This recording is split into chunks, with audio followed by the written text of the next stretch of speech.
les obligations réelles environnementales, les ORE, elles s'inscrivent dans le cadre de la nouvelle loi sur la reconquête de la biodiversité. Donc c'est un nouveau dispositif qui est proposé pour protéger l'environnement. Alors ce qui est intéressant, c'est que ce dispositif, c'est un dispositif qui est proposé et qui n'est pas imposé. Donc ce qu'on considère comme très important pour nous, Fédération de chasseurs, c'est qu'on peut proposer ce dispositif de protection de l'environnement à nos adhérents, en particulier pour la préservation des zones humides.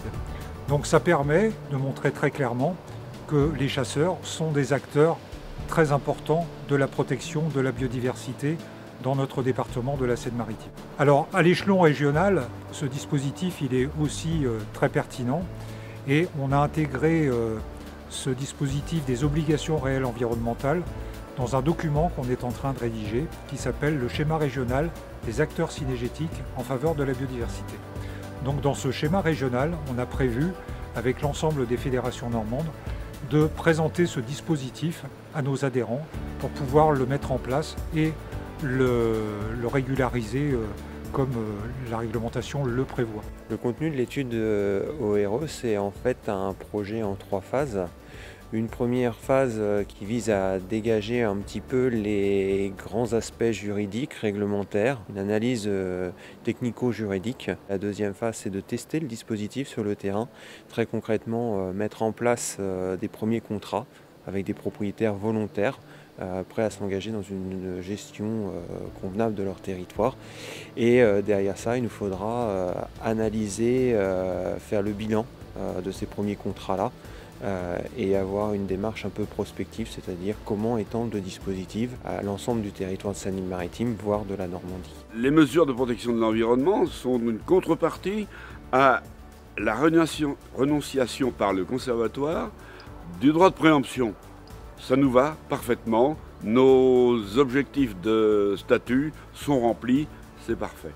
À savoir que d'abord, le territoire présente un environnement de qualité, nous y sommes vraiment attachés. Et puis, ce souci qui nous tracasse à chaque transaction, à savoir le risque d'acquisition par le conservatoire des parcelles mises en vente, ce qui entraîne ipso facto la disparition de la chasse.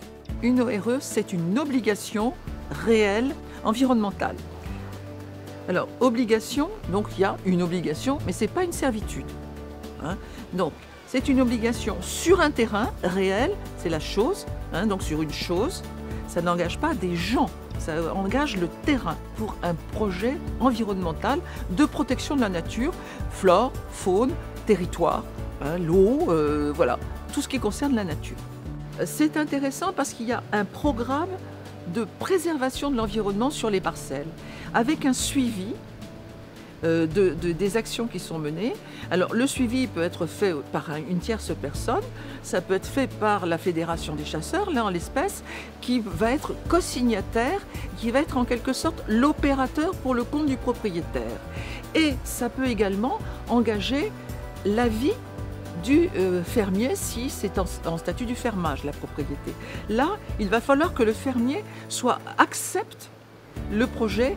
S'il refuse, il doit dire pourquoi il refuse et vraiment que ce soit objectif.